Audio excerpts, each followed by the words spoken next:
오늘 있었던 국회 국조특위의 현장 조사에서는 김영재 원장 부부가 도마에 올랐습니다. 김 원장의 부인이 의료계 최순실 아니냐는 지적까지 나왔다고 하는데요. 정책사회부 임도현 차장과 더 자세한 이야기 나눠보겠습니다. 어서 오세요. 네, 안녕하세요. 네. 자, 순조롭게 진행되는 듯했던 국정조사 현장 조사가 막판에 우여곡절이 있었다죠? 네. 끝나갈 때쯤에서 갑자기 대치극이 벌어졌는데 네. 문제는 그 원장의 서명 한 글자 때문이었어요. 네, 한 글자요. 이 김영재 원장은 자신이 세월호 참사 당일에 장모를 진료한 데 차트를 만들었는데 그 차트에 있는 서명이 예전 차트와는 달랐던 겁니다. 예전에는 김이라는 서명 왼쪽에 흘려 쓴 글씨가 보이죠? 그리고 그 위에는 이제 프로포폴 처방량 64cC가 보이고 근데 오른쪽에는 상당히 정자체에 가깝습니다. 확연히 다른 사람이 글씨체도 쓴 다르고 글씨로 보이네요. 글씨의 굵기도 좀 다르고 종이의 재질에도 좀 문제가 있다 그래서 저것 때문에 조작된 것이 아니냐 이런 논란이 벌어졌고 조작설이 나왔군요. 야당 의원들이 이거 특검을 불러야 된다. 특검에서 4명이 출동하는 그런 일까지 벌어져서 현재 아마 이 자료를 제출받는 과정에 있는 걸로 알고 있습니다. 그렇군요. 그런데 오늘 현장 조사에서는 이 김영재 의원뿐만이 아니라 김영재 의원의 부인 박채윤 씨에 대한 이야기가 많이 나왔는데 특히 의료계의 비선 실세 아니냐는 지적까지 했다고 해요. 사실은 그동안 거의 나오지 않던 이름인데 최근에 박채윤 국정조사의 특위에서부터 이름이 나오기 시작했습니다. 박채윤 씨는 바로 이 김영재 의원의 부인이고요.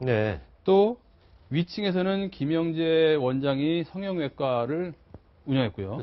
아래층에서 바로 YJ콥스라는 업체를 운영하는데 사실 간판도 없습니다. 여기에는 의료기기를 만드는 회사인데 그런데 오늘 특이한 단어가 나왔는데 이 박채윤 씨가 최순실 씨를 뭐라고 부르느냐. 사모님이라고 부른다는 증언이 나왔습니다. 사모님. 이 최순실 씨가 김영재 의원의 136차례 오지 않았습니까? 그때마다 상당히 자주 동석한 걸로 돼 있는데 청와대요. 그렇다면 잘 안다는 얘기고 그리고 더 큰 문제는 이 김영재 원장이 청와대를 들어갈 때 이 부인이 5차례 모두 동행했다는 겁니다. 항상 같이 갔다 그런 얘기군요. 자, 김영재 원장 주치의도 아니고 자문의도 아니죠. 자격이 없는데 100번 양보해서 의사라고 해서 반주에 대통령을 진료하러 가는데 아무 관계가 없는 부인을 데리고 들어간다.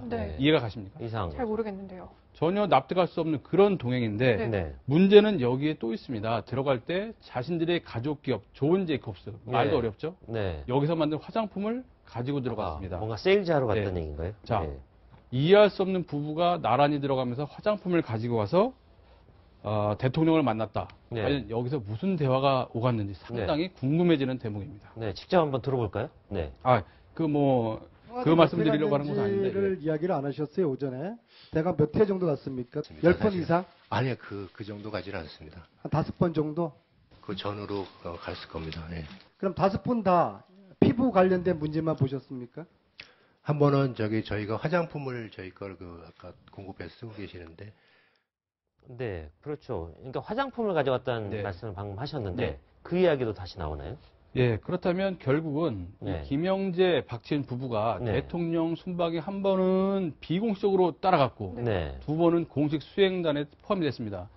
어떻게 따라갈 수 있었을까? 이 퍼즐이 좀 맞춰지는 분위기인데 두 사람은 해외에 나가서 결국은 자신들이 만든 김영재 의원의 부인인 YJ콥스가 만든 성형 수술할 때 쓰는 봉합 실을 팔려고 나갔던 겁니다. 자, 그러면 부부가 관저에 들어가서 대통령에게 화장품을 주면서 무슨 얘기를 했겠느냐?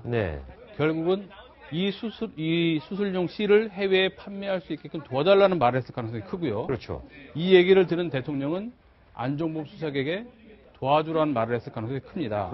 따라서 결국 이게 사실이라면 두 부부가 겁도 없이 화장품을 들고 들어가서 업체 민원을 한 셈이고 적어도 지금까지 드러난 정황을 보면 대통령은 이 사람들을 꾸짖거나 내쫓지 않았습니다. 그렇기 때문에 과연 관저에서 부부가 화장품을 가지고 와서 무슨 얘기를 했고 대통령은 어떻게 했는지 반드시 특검에서 밝혀야 될 부분입니다. 그렇군요. 이 부인 박채윤 씨가 그런데 대통령만 만난 게 아니라 지금 의혹에 휩싸여 있는 많은 의료인들이 있지 않습니까? 이 사람들도 다 만나고 다녀서 활동의 폭이 참 컸던 것 같아요. 이 또 하나의 의혹의 인물인 서창석 전 대통령 주치. 지금은 서울대 병원장인데 이런 말을 했습니다. 지난해 박채윤 씨가 자기를 직접 찾아왔다. 그리고는 자기가 최근에 중동 순방을 다녀왔는데 이 수술용 봉합실의 반응이 좋았다. 그런데 해외에서 이것을 사업을 하려면 대형 병원에 납품했다는 실적이 필요하다. 그러니 서울대병원 성형외과를 도와달라. 이런 말을 했습니다. 과연 본 적도 없는 하나의 업체의 여성 대표가 대통령 주치의에게 이런 말을 쉽게 할 수 있었을까요? 분명히 그 전에 무언가 있었다는 얘기인데 더 이상한 것은 그 만남이 있은 뒤에 지난해 8월에 당시 오병희 서울대 병원장, 서창석 대통령 주치의, 안종범 당시 청와대 경제수석, 거기에 청와대 보건복지 비서관까지 참석합니다. 모였는데 갔더니 그 자리에 박채윤 대표뿐만 아니라 박채윤 대표의 남동생까지 참석해 있었습니다. 그럼 박채윤이란 이 의료계 어떤 비선 실세라고도 의심되는 그런 사람인데 그 사람 하나 때문에 이 내노라는 모든 사람들이 모인 거다. 뭐 이렇게 해석이 가능할까요? 그렇습니다. 이 박채윤이라는 사람, 또 이 사람이 그렇게 사업을 하려던 수술용 봉합실 때문에 청와대 고위 관계자, 서울대 병원장, 대통령 주치의가 다 만났는데 문제는 이 사람들이 자기가 왜 모이게 됐는지에 대해서 자기들도 모른다. 서로 진술이 엇갈리고 있습니다.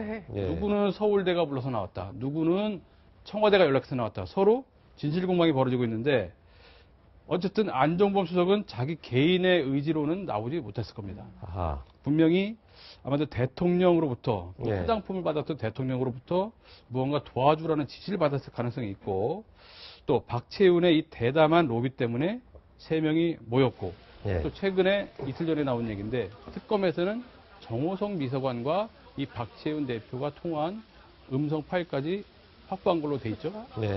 따라서 정리하자면 박채윤 씨가 대통령에게 민원을 했을 의혹, 또 안종범 수석이 대통령에게 어떤 지시를 받았는지 그 의혹, 그리고 이로 인해서 결국은 서울대 강남센터가 실제 중국인 환자 상대로 이 박채윤 씨가 만든 업체의 실로 수술을 했습니다.